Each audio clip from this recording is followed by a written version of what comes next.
आपको ज़िंदगी में जो कुछ भी चाहिए या फिर आपकी जो भी समस्या है, आप ठीक से भगवत गीता की इन 25 बातों को सुनकर सोच समझ लो। आपकी हर इच्छा पूरी होगी और हर मुश्किल आसान होगी और आपकी हर दुख दूर होगी। गीता के ये ज्ञान अमृत से भरा हुआ है, जीवन सार का मरा हुआ मन और जीवन में एक नई जान डाल देता है। मैं गारंटी दे सकती हूँ कि गीता के इन 25 बातों को जो भी व्यक्ति ध्यान पूर्वक इस वीडियो को अंत तक सुनेंगे, उसे अपनी हर समस्याओं का हल मिल जाएगा और उसे वो सब कुछ मिल जाएगा जिसे वो पाना चाहता है। श्रीमद् भगवत गीता का सबसे पहला उपदेश यह है कि जिंदगी में कभी भी खुद को किसी का मोहताज मत बनाना। जब तक आप किसी का मोहताज नहीं होते तब तक आपको कोई भी दुख नहीं पहुंचा सकता और कोई भी आपका फ़ायदा नहीं उठा सकता। जिस इंसान का आप मोहताज हो जाओगे वो आपको एक्सप्लॉइट करना शुरू कर देता है। जिस दिन आप अपने जीवन को किसी का मोहताज बना दिया, उसी दिन से आपको उसकी गुलामी करनी पड़ती है। औरों का तो छोड़ो, जो लोग अपने नौकरों का और काम वाली बाइयों का मोहताज हो जाते हैं, जब उनका सब कुछ वो सहना शुरू कर देते हैं, तब उनको पता चल जाता है कि आपका काम उनके बिना नहीं हो सकता और आप उनके बिना नहीं रह सकते और आप अपना कार्य स्वयं खुद नहीं कर सकते, तो फिर वो आपको और अधिक परेशान करना शुरू कर देते हैं। और जब उन्हें पता चल जाता है कि आप अपने काम को खुद कर सकते हैं और आपके पास और भी 1000 ऑप्शन हैं, तो फिर वो चुपचाप आपके काम करेंगे। अगर आप कहीं ऐसी नौकरी करते हैं कि अगर आपके बॉस के गलत होने पर भी आप उसका टॉर्चर सहते रहते हैं, तो फिर आपको पता रहता है कि आप उसके मोहताज हैं, तो फिर आपके बॉस आपका फिर पूरा फ़ायदा उठाते हैं। और तो और जिस घर परिवार में आप रहते हैं, अगर वहाँ भी आप किसी के मोहताज हैं, तो वहाँ भी आपको पूरा चूस लिया जाता है, क्योंकि वहाँ पर आप 24 घंटे रहते हैं। वहाँ से आप कहीं जा ही नहीं सकते। वो व्यक्ति आपके सर पर चढ़ के नाचेगा और आपको अपने पूरा कंट्रोल में करके रखेगा, क्योंकि लोगों को बहुत मज़ा आता है दूसरे लोगों को अपने कंट्रोल में रखना। आप चाहे 1000 गुना उनके साथ अच्छा करो और चाहे फिर आप वो काम करो जिससे उन्हें खुशी मिले, पर ऐसे लोग आपके गर्दन को दबा के रखते हैं। अगर आपके अंदर कोई ऐसी प्रतिभा है तो फिर वो आपके पंख ही काट दिए जाएंगे। हर वो कोशिश की जाएगी आपके साथ जिसके कारण आप आगे ही ना बढ़ पाओ। किसी का मोहताज होना मर जाने से भी बदतर होता है।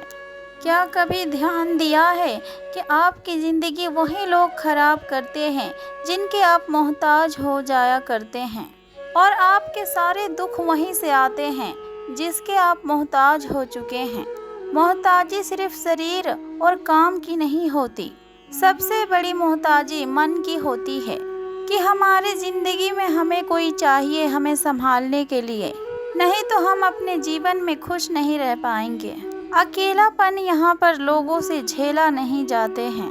फिर कई बार आप उस व्यक्ति से जुड़ जाते हैं कि जो व्यक्ति आपके मोहताजी का भरपूर फ़ायदा उठा लेते हैं।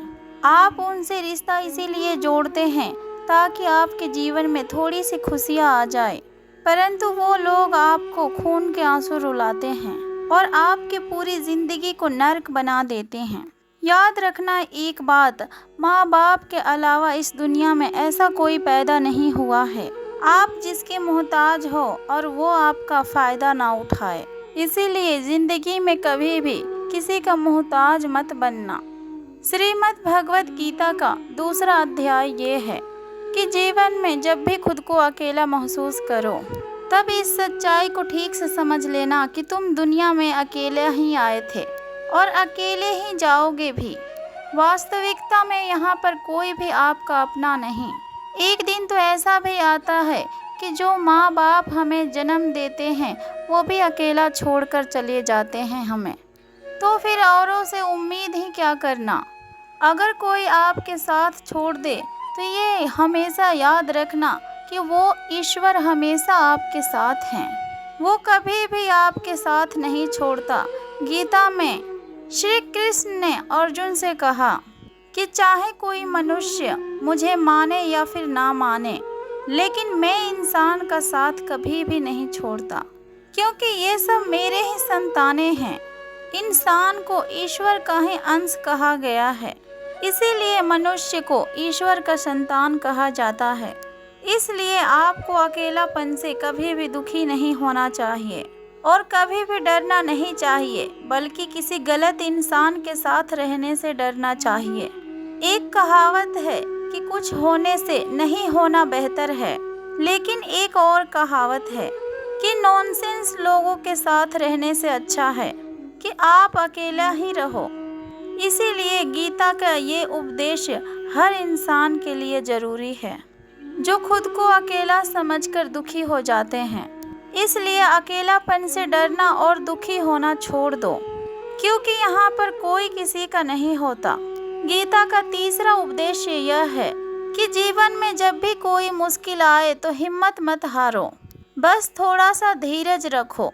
जो लोग मुश्किल समय में खुद को संभाल कर धीरज रखते हैं, वो लोग हर मुश्किल को आसानी से पार कर जाते हैं। एक राजा अपने गुरुजी के पास गया और जाकर अपने गुरुजी से बोला कि ऐसे तो राज्य में हर प्रकार की खुशी है, परंतु वक्त का कोई भरोसा नहीं है। अगर कभी जिंदगी में कोई मुश्किल वक्त आए और कोई बुरा वक्त आए, तो फिर उस वक्त के लिए मुझे कोई मंत्र बताइए, कोई शिक्षा दीजिए, कोई उपदेश दीजिए कि उस बुरे वक्त से कैसे बाहर निकलना है। गुरुजी ने एक तावीज़ बनाकर दे दिया और कहा कि मैंने इस तावीज़ में एक मंत्र लिखा है। जब तुम्हारी ज़िंदगी में बहुत बुरा वक्त आए और जब तुम्हें लगे कि इससे बुरा तो कुछ हो ही नहीं सकता, उस समय पर तुम इस तावीज़ को खोलकर इस मंत्र को पढ़ लेना। उसके बाद तुम्हारे अंदर बहुत सारी शक्तियाँ आ जाएगी। और एक दिन ऐसा हुआ भी कि एक दिन उस राज्य में दूसरा राज्य वाला ने आक्रमण कर दिया।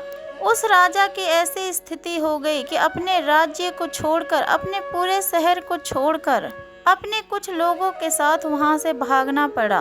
उस समय पर राजा बहुत अधिक दुखी था और फिर विचार करने लगा कि गुरुजी ने मुझे एक तावीज़ दिया था कि जब तुम्हारे जीवन में सबसे बुरा वक्त आए तब तुम इसे खोलकर पढ़ लेना, और उसके अंदर जो मंत्र लिखा है वो तुम्हारे अंदर शक्ति भर देगा। फिर राजा ने विचार किया कि इससे बुरा वक्त क्या ही हो सकता है। उसने फटाफट गुरुजी का दिया हुआ तावीज़ को खोला और उस तावीज़ के अंदर लिखा था कि ये बुरा वक्त भी एक दिन टल ही जाएगा। उस वचन को पढ़ते ही राजा के अंदर शक्ति आई और फिर उसका दिमाग चला कि ये जो बुरा वक्त है ज़्यादा देर तक टिकने वाला नहीं, एक ना एक दिन ये ख़त्म हो ही जाएगा, इसीलिए मुझे हिम्मत नहीं हारनी चाहिए। उस राजा ने अपनी हिम्मत को जुटाई और फटाफट अपने सैनिकों को जमा कर लिया और फिर उस राजा के ऊपर हमला करके अपने राज्य फिर से प्राप्त कर लिया। तो फिर ये कहानी हमें सीख देती है कि जिंदगी में स्थिति चाहे कितनी भी बुरी हो, वो कभी भी हमेशा के लिए नहीं रहने वाली, वो भी एक दिन गुजर जाएगी। वक्त चाहे जैसा भी हो, वो एक दिन अवश्य बदल जाएगी। हमारे जीवन में न जाने कितने बार मुश्किलें आए और कितने खराब वक्त आए, लेकिन हम हर बार निकल जाते हैं। वैसे ही आप सभी के जीवन में जब भी मुश्किल वक्त आए, जब भी बुरा वक्त आए, तो फिर मन में विश्वास रखना कि ये बुरा वक्त एक दिन जल्द ही गुजर जाएगा। इसलिए अपने हिम्मत को मत हारो। अगर आपके अंदर हिम्मत है तो एक ना एक दिन अपने बुरे वक्त से आप निकल ही जाओगे। श्रीमद् भगवत गीता के चौथा उपदेश यह है कि जो कोई भी आपके साथ धोखा या फिर छल करे, तब उनको कोसना और या फिर दुखी होना छोड़ दो, बल्कि उससे शिक्षा लो कि लोग असलियत में वैसा नहीं होते जैसा आप उन्हें समझ लेते हैं। क्योंकि यहाँ पर लोग मुखौटा लगाकर घूमते हैं। यहाँ पर हर इंसान खुद को अच्छा दिखाने की कोशिश करते हैं, बल्कि अच्छा बनने का कोशिश कोई नहीं करता। आप किसी के साथ गलत व्यवहार करके तो देखो, उसका असली रंग आपके सामने आ जाएगा। या फिर आपके जीवन में मुश्किल वक्त आएगा, तब भी आपको उसका असली रंग देखने को मिल जाएगा। इसीलिए किसी के ऊपर भी जल्दी से भरोसा नहीं करना चाहिए और किसी से इतनी उम्मीद भी नहीं लगाना चाहिए कि बाद में हमारा दिल ही टूट जाए। क्योंकि दुनिया के ये लोग ना ही कभी किसी के हुए हैं और ना ही कभी किसी के होंगे। अपना दिल उस ईश्वर को समर्पित कर दो, फिर देखना आपका दिल कोई नहीं दुखा पाएगा। श्री कृष्ण ने अर्जुन से गीता के 12वें अध्याय श्लोक में कहा है कि हे अर्जुन, तुम अपना मन, अपना बुद्धि और अपना दिल मुझ पे लगा दे, फिर देखना तुम्हारा दिल कोई भी नहीं दुखा पाएगा और कोई तेरा दिल नहीं तोड़ पाएगा। याद रखना, आप इस दुनिया में सबसे ज़्यादा किसी से अगर दिल लगाओगे तो फिर सबसे ज़्यादा दुख आपको वही इंसान देगा। क्योंकि इस दुनिया में ना दिल की और आपकी भावनाओं की कोई कदर नहीं है। यहाँ कदर होती है मतलब की और फ़ायदे की, कि आपसे किसी का क्या फ़ायदा हो सकता है। जब तक लोगों को आपसे मतलब है, तब तक लोग आपके साथ बहुत अच्छे से चलते हैं। जैसे ही उनके मतलब ख़त्म हो जाता है, वैसे ही उनका बात करने का तरीका भी बदल जाता है। इसीलिए जब आप किसी से नया नया मिलते हैं, तब उस पर यकीन मत करिए। वो सिर्फ एक मुखौटा है आपको दिखाने के लिए और आपको फंसाने के लिए। ये आप पर निर्भर करता है कि आप उसमें फंसते हैं या फिर अपने समझ के साथ काम लेते हैं। गीता का 5वीं शिक्षा ये है कि आप अपने गुजरे हुए वक्त को भूल जाओ। क्योंकि अगर आप अपने गुजरे हुए वक्त के दुखों में जीते रहोगे और उसके पश्चाताप में जीते रहोगे, तो फिर अपने आज में आप कभी भी खुश नहीं रह पाओगे। क्योंकि समझदार लोग जो समय चला गया है उसका दुख कभी नहीं करते। आपका बीता हुआ कल चाहे जैसा भी हो, परंतु उसका प्रभाव आपके आज में नहीं पड़ना चाहिए। जो भी आपके साथ हुआ उससे सबक लो, उससे शिक्षा लो कि अब अपने जीवन में आगे नहीं होने देंगे हम, और अपने जीवन में उन सारे बातों को भूलकर आगे बढ़ जाओ। कभी कभी कुछ इंसान रोते रहते हैं कि उस इंसान ने मेरे साथ इतना कुछ गलत किया है, इसीलिए सोचते हैं कि आज मैं अपने ज़िंदगी में इतना दुखी हूँ। लोग कोसते रहते हैं दूसरों को कि उसके वजह से आज मेरी ज़िंदगी में दुखी है और मैं दुखों को भुगत रहा हूँ और उसके वजह से मेरी ज़िंदगी खराब हो गई है। लेकिन आप नहीं जानते कि जब तक आप उसे कोसते रहेंगे, तब तक आप अपने जीवन में खुशी नहीं रह पाएंगे और कभी अपने जीवन में आप आगे नहीं बढ़ पाएंगे। जो आपके साथ हुआ और जो लोगों ने आपके साथ किया, आप उसे अभी बदल नहीं सकते, लेकिन आप अपना आज ज़रूर बदल सकते हो। कल के दुखों से अगर आप छूटना चाहते हो, तो फिर कल में नहीं, अपना आज में आप जीना शुरू करो।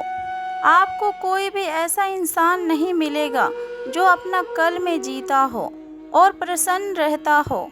बस वही इंसान अपने जीवन में खुश रहेगा जो अपना आज में जीता हो। कल में जीने वाला इंसान किसी न किसी पीड़ा से जुड़ा होता है, किसी न किसी दुख और किसी न किसी पश्चाताप से जुड़ा हुआ होता है। कल में जीना आपके जीवन की सारी खुशियाँ आपसे छीन लेगा। आपको जितना हो सके अपने पास्ट को भूल जाइए और अपने प्रेजेंट में जीना शुरू कीजिए। श्रीमद् भगवत गीता का 6ठा उपदेश यह है कि प्रेम उसी से करो जो आपके प्रेम के लायक हो।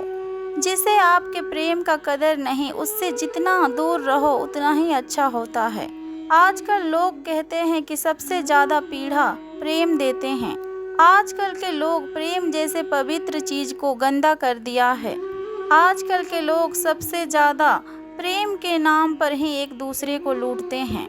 अगर आपको किसी से प्रेम नहीं है तो फिर वो आपके भावनाओं को चोट पहुंचा ही नहीं सकता। संबंध चाहे जो भी हो, परंतु हद से ज़्यादा अगर किसी से प्रेम करोगे, और अगर वो उसके लायक नहीं तो फिर सिवाय दुख को आपको और कुछ प्राप्त नहीं होगा।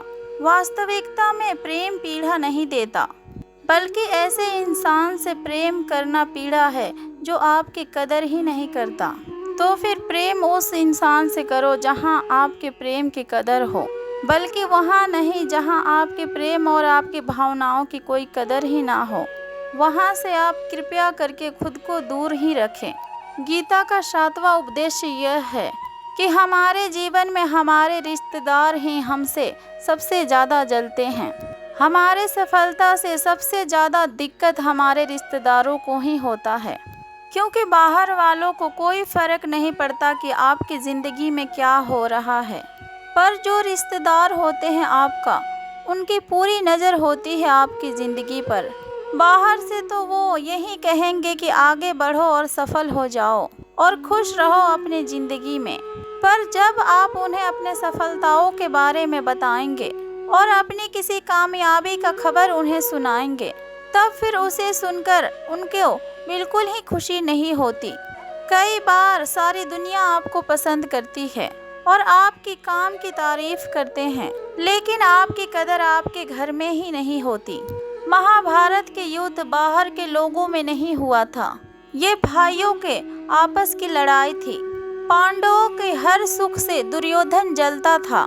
जब भी पांडव किसी कार्य में सफल होते थे, उससे बिल्कुल ही बर्दाश्त नहीं होता था।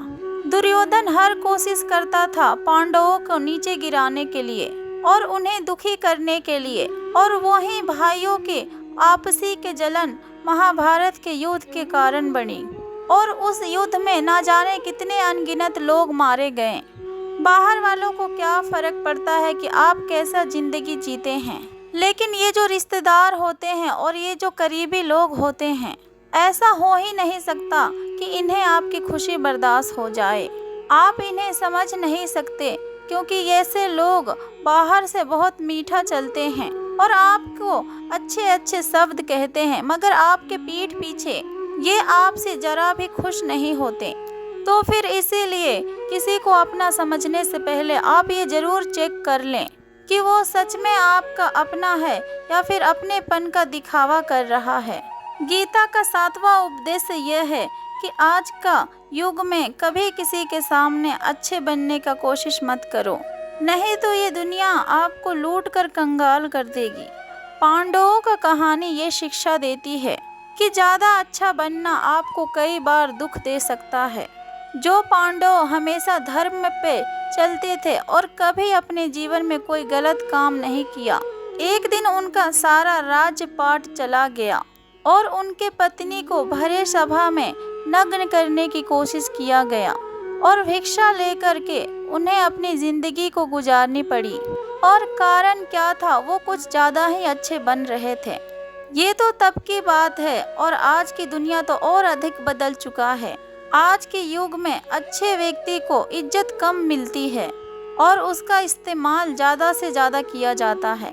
अगर आप भी लोगों के साथ अच्छा चलते हैं तो आप भी इस चीज़ को खुद अनुभव कर पाएंगे कि आप जितना ही लोगों के साथ अच्छा करते हैं, वो लोग आपके साथ उतना ही बुरा व्यवहार करते हैं और लोग आपका उतना ही ज़्यादा इस्तेमाल करते हैं।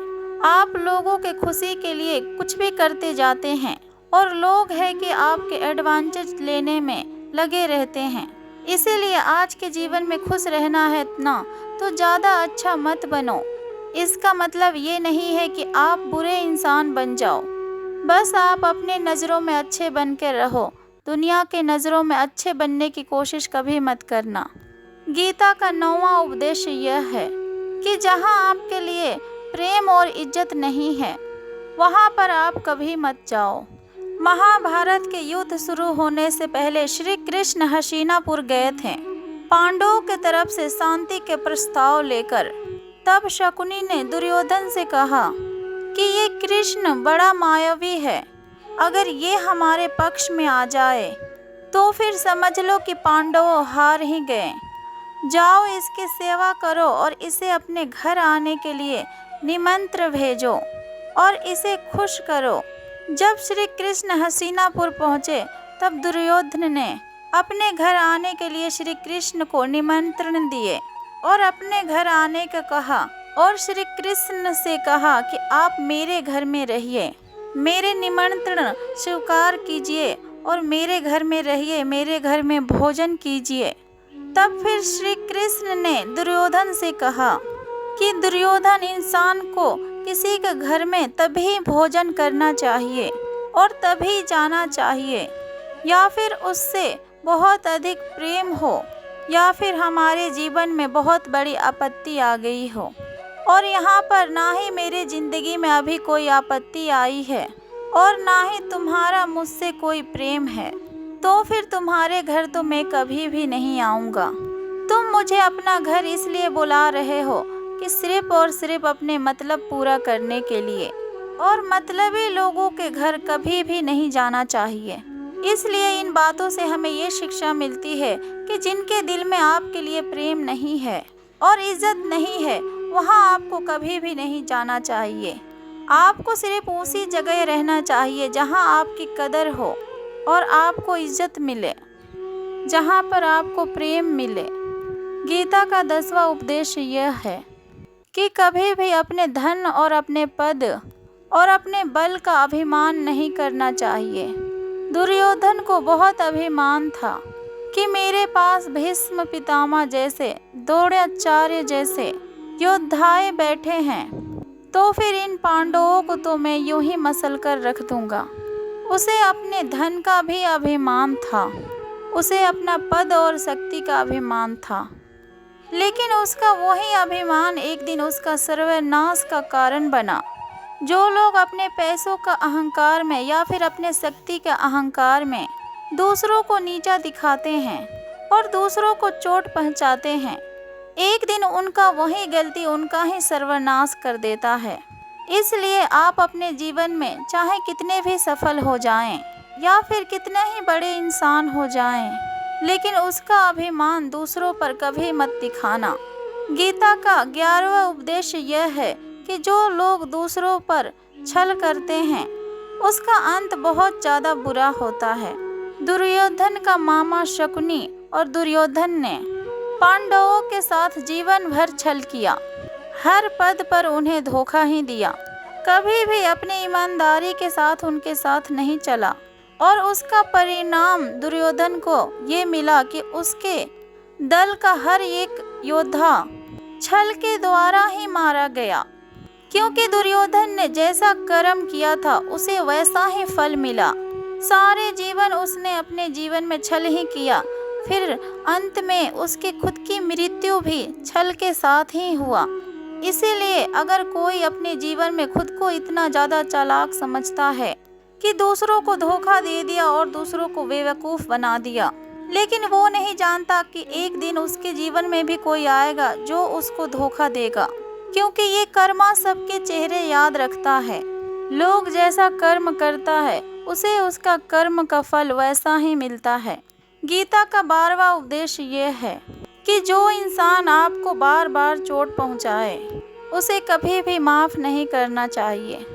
युधिष्ठिर ने दुर्योधन को बार बार माफ़ किया और उसका परिणाम ये हुआ कि उसे अपनी ज़िंदगी में बहुत बड़े दुखों का सामना करना पड़ा।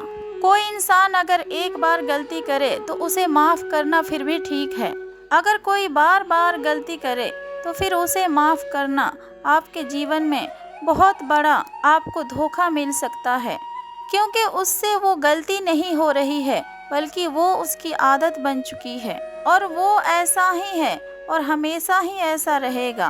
तो फिर आप किसी के लिए बहुत ज़्यादा दयालु मत बनो। किसी को माफ़ करने में और बेवकूफ़ बनने में बहुत बड़ा अंतर होता है। अगर आप किसी को माफ़ भी कर रहे हो तो फिर आगे चलकर आप उस इंसान से बहुत ज़्यादा चौकन्ना होकर रहना, क्योंकि आजमाए हुए को आजमाना फिर से ज़मीन से उठाकर मिट्टी मुंह में डालने के बराबर होता है। जिससे आपने धोखा खाया है और जिससे आपको तकलीफ़ मिली है उस पर आप भरोसा गलती से भी मत करना। तो फिर माफ़ उतना ही में करो जिनके कारण आप बेवकूफ़ ना दिखो। गीता का 12वां उपदेश यह है कि अपनी खुशी और अपनी दुख हर किसी के आगे जाहिर नहीं करना चाहिए, क्योंकि लोग आपकी खुशियों पर नज़र लगा देते हैं और आपके दुख में आपकी हंसी उड़ाने लगते हैं। आपकी खुशियों से कोई खुश नहीं होता, लोगों को जलन होती है। हर वक्त अपने आंखों में आंसू लाया ना करो और हर जख्म सभी को दिखाया ना करो। यहाँ लोग हाथों में नमक लिए फिरते हैं, इसलिए लोगों को अपना हर दर्द दिखाया ना करो, क्योंकि लोग तो बैठे ही हैं दुखी इंसानों को और दुखी करने के लिए, और जो अपने जीवन में खुश है उसे तकलीफ पहुंचाने के लिए। अपने मन की हर हालत को अपने तक ही रखो, सिर्फ उसे बताओ जिसे उसे समझने की समझ हो।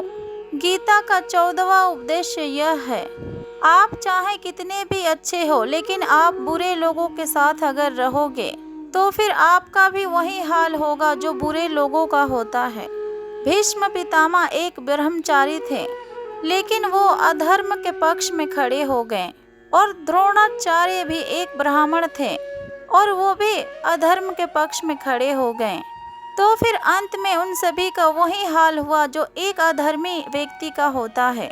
उनको मृत्यु का समय भयानक पीड़ा का सामना करना पड़ा। इसीलिए गलत संगति में कभी नहीं रहना चाहिए, क्योंकि कई बार आपको भी उनके संगति में रहने के लिए उन्हीं का कर्मों का सजा आपको भी मिलने लगती है। फिर आपको समझ में नहीं आता कि मैंने तो कुछ किया ही नहीं, मैं तो खाली इनका साथ रहता हूँ, फिर मुझे क्यों दुख मिला। बुरे लोगों का संग आपके जीवन में कभी भी खुशी नहीं लाएगा, इसलिए हमेशा आपको अच्छे संग में रहना चाहिए। गीता का 15वां उपदेश यह है कि मूर्ख और दुष्ट लोगों को कभी ज्ञान नहीं देना चाहिए, इससे उनके अहंकार को चोट लगती है और फिर वो लोग आपके लिए अपने मन में बैर और भाव रखकर बैठ जाते हैं और वक्त आने पर आपको ही नुकसान पहुंचाते हैं। गीता का 16वां उपदेश यह है कि किसी से भी हद से ज्यादा लगाव कभी मत रखना। दुर्योधन के पिता राजदृष्ट को अपने गद्दी से बहुत अधिक लगाव था। राजगद्दी के आगे उन्हें कुछ भी नहीं दिखाई देता था। गद्दी के लिए उनका वो हद से ज्यादा लगाव और मोह पूरे राष्ट्र को ले डूबा और उसका मौत का कारण भी बन गया। आप भी जब किसी के पीछे हद से ज्यादा ऐसे ही पागल हो जाते हैं तो फिर वो चीज आपको मिले या फिर ना मिले, परंतु आपकी जिंदगी वो जरूर खराब कर देते हैं। गीता का 17वां उपदेश यह है कि क्रोध मनुष्य को सर्वनाश कर देता है। क्रोधी इंसान उनका कोई मित्र ही नहीं होता। हर इंसान उससे दूर भागते हैं और उसके सारे रिश्ते समाप्त हो जाते हैं। जो व्यक्ति अपने क्रोध को नहीं संभाल सकता वो जिंदगी में कुछ भी नहीं संभाल सकता। गीता का 18वां उपदेश यह है कि अपने मन को शांत रखना सीखो, क्योंकि अशांत मन जीवन में सिवाय दुख को आपको कुछ भी नहीं देने वाला, और आपके शांत मन आपको जीवन में प्रेम और शांति ही प्राप्त कराएगा। दुख और सुख सिर्फ शांत और अशांत मन का परिणाम है। अशांत मन सिर्फ दुखों को जन्म देता है और शांत मन परम आनंद को जन्म देता है। गीता का 19वां उपदेश यह है कि आँखों से दिखने वाले बातों के ऊपर भी एकदम से भरोसा नहीं करनी चाहिए। ऐसी बहुत सारी कहानियाँ आपने कई बार सुनी और देखी होगी कि आँखों से दिखने वाले बातें भी कई बार सच नहीं होती, इसीलिए भरोसा करने में कभी भी जल्दबाजी मत करना। गीता का 20वां उपदेश यह है कि लोगों में अपना सहारा ढूंढना छोड़ दो। सबसे बड़ी आपकी मन की यही कमजोरी होती है कि आप दूसरों में अपने सहारा ढूंढते हैं, और यही चीज आपको कमजोर बनाती है और यही चीज आपको खुद के ऊपर से विश्वास खत्म कर देती है। जो लोग सोचते हैं ना कि ये लोग तो मेरे सहारा है, ये लोग मेरे मुश्किल वक्त में मेरा काम आएंगे, वही लोग मुश्किल वक्त में सबसे दुखी और अकेला पड़ जाते हैं। आप केवल अपने ईश्वर को अपना सहारा बनाओ। देखना जब भी आपको कोई मुश्किल आएगी वो किसी न किसी को आपके मदद के लिए भेज ही देंगे। दुनिया को सहारा मत बनाओ, क्योंकि वो तो खुद ही अपने लिए सहारा ढूंढ रहे हैं, तो फिर वो आपके सहारा कैसे बनेंगे। इसलिए अपना सहारा दुनिया को नहीं बल्कि ईश्वर को बनाना चाहिए। गीता का 21वां उपदेश यह है कि बहुत ज़्यादा मीठा बोलने वाले से और बहुत ज़्यादा तारीफ करने वालों से हमेशा ही सावधान रहना चाहिए, क्योंकि लोग मीठा तभी बोलते हैं जब उनको आपसे मतलब निकालना रहता है, और आपकी तारीफ भी तभी किया जाता है जब उन्हें आपसे कोई अपना काम निकालना रहता है। याद रखना कि आपको अपनी तारीफ आपको ज़िंदगी में कभी भी फ्री में नहीं मिलने वाली है। अगर आपका तारीफ कोई कर रहा है तो आपको बदले में कुछ न कुछ चुकाना ज़रूर पड़ेगा। इसलिए जो ज़्यादा मीठा बोलते हैं या फिर आपके तारीफ करते हैं, उनसे ज़रा सावधान रहना चाहिए। गीता का 22वां उपदेश यह है, जो आपके मुंह के ऊपर अपनापन दिखाए और आपके पीठ पीछे आपको नुकसान पहुंचाए, ऐसे लोगों से दूर ही रहना। चाणक्य ने कहा है, ऐसे लोग उन घड़ों के तरह रहता है जिनके मुंह पर तो अमृत लगा है, लेकिन जिसके भीतर जहर भरा हुआ हो उसे अमृत समझकर पी जाते हैं। वास्तविकता में वो तो जहर ही होता है। तो ऐसे लोगों को जहर के तरह छोड़ देना चाहिए, जो आगे से अपनेपन के दिखावा करे और पीछे से हमेशा आपको नुकसान ही पहुंचाए। गीता का 23वां उपदेश यह है कि जिस रिश्ते में मर्यादाएं टूट जाते हैं वहाँ सिर्फ सर्वनाश ही होता है। कोई आपसे बड़ा है या फिर छोटा है, वो आपके रिश्तों में आपके मर्यादाओं को तोड़ देगा, तो फिर वो रिश्ता कभी भी नहीं टिक सकता। क्योंकि रिश्ता तभी टिकता है और तभी चलता है जब दो लोग एक दूसरे की इज्जत करते हैं और रिस्पेक्ट करते हैं और कभी भी अपने लिमिट को क्रॉस नहीं करते हैं। जिस रिश्ते में कोई लिमिट नहीं है और एक दूसरे के लिए इज्जत नहीं है, वो रिश्ता आज नहीं तो कल खत्म ही हो जाता है। गीता का 24वां उपदेश यह है कि जीवन में कई बार नया शुरू करने के लिए पुरानी यादों को पूरी तरीके से मिटाना पड़ता है। श्री कृष्ण से कुंती ने पूछा था कि हे कृष्ण, कि क्यों तुमने इतना बड़ा महायुद्ध करवा दिया? तब श्री कृष्ण ने जवाब दिया कि अधर्म बहुत अधिक बढ़ गया था और इस अधर्म को पूरी तरीके से नाश करने के लिए और नई युग को लाने के लिए पुराने का सर्वनाश करना बहुत ज़्यादा ज़रूरी होता है। जब कोई बिल्डिंग पूरी तरीके से भंगार हो जाती है और बहुत अधिक पुरानी हो जाती है, तब उसे पूरी तरीके से तोड़ कर फिर से नव निर्माण होता है। वैसे ही ठीक आपके जीवन में भी कुछ नया करना है तो फिर पुराने को पूरी तरीके से मिटाना ही होगा। गीता का 25वां उपदेश यह है कि इंसान ही आजकल इंसान का दुश्मन हो गया है। चाहे आप बिजनेस में देख लो या फिर चाहे आप रिश्तों में देख लो, किसी भी फील्ड में देख लो, इंसान ही इंसान को नुकसान पहुंचा रहा है। इतना कंपटीशन बढ़ गया है, इतनी चोरियां बढ़ चुकी है और इतनी अधिक महंगाई बढ़ गया है। शास्त्रों में जो कलयुग के लक्षण लिखे गए हैं ना, कि एक दिन इंसान ही इंसान को खाएगा, वो समय तो आ गया है। आज के युग में इंसान ही तो इंसान को खा रहा है, एक दूसरे के बिजनेस को खा रहा है, एक दूसरे के नौकरियों को खा रहा है और एक दूसरे की जिंदगी की हर खुशियों को खा रहा है। जो इंसान अपने जीवन में दुखी है उसे और दुखी करो, और जो अपने जीवन में खुश है उसे परेशान करो। यही तो हो चुका है आजकल। कहने को तो सब इंसान है, लेकिन इंसानियत कहीं दिखती नहीं। एक सेठ के घर से एक भिखारी निकल रहा था। उसने उस सेठ से कहा कि मुझे एक गिलास पानी पिला दीजिए, बहुत प्यास लगी है और मैं बहुत दूर से पैदल चलकर आ रहा हूँ, मेरे प्राण निकल रहे हैं। तब वो सेठ बोला कि अभी आदमी नहीं है, जब आदमी आ जाएगा तब आपको पानी दे दिया जाएगा। थोड़ी देर बाद उस भिखारी ने सेठ से कहा, आप कृपया करके मुझे एक गिलास पानी पिला दीजिए, मैं जल्द ही यहाँ से चला जाऊँगा, मेरे प्राण निकल रहे हैं और आसपास में किसी का घर भी नहीं दिख रहा है। तो फिर उस सेठ ने कहा कि मैंने कहा ना कि आदमी आने वाला है, जब आदमी आ जाएगा तब आपको पानी मिल जाएगा। तब उस भिखारी ने उस सेठ से कहा कि तुम खुद ही आदमी क्यों नहीं बन जाते, थोड़ी देर के लिए तुम ही आदमी बन जाओ, आजकल यही हो चुका है, यहाँ पर कोई आदमी बनने के लिए तैयार ही नहीं है। बस यहाँ पर लोग एक दूसरे को नोचने में लगे हैं, एक दूसरे के फ़ायदा उठाने में लगे हैं। इसीलिए कलयुग को मतलबी युग कहा जाता है। यहाँ पर लोग सिर्फ और सिर्फ एक दूसरे से मतलब के लिए ही जुड़े हुए हैं। तो फिर गीता के ये 25 बातें अगर आप ठीक से समझ लेंगे और इन्हें हमेशा अपने जीवन में याद रखेंगे, तो फिर विश्वास रखना, दुनिया में किसी को ऐसी ताकत नहीं है आपके मन को और आपके दिल को चोट पहुंचा सके और आपको दुखी कर सके। ये 25 शिक्षाएं अगर आप हमेशा याद रखोगे तो फिर जिंदगी में आप हमेशा ही खुश रहोगे। जय श्री कृष्णा। राधे राधे।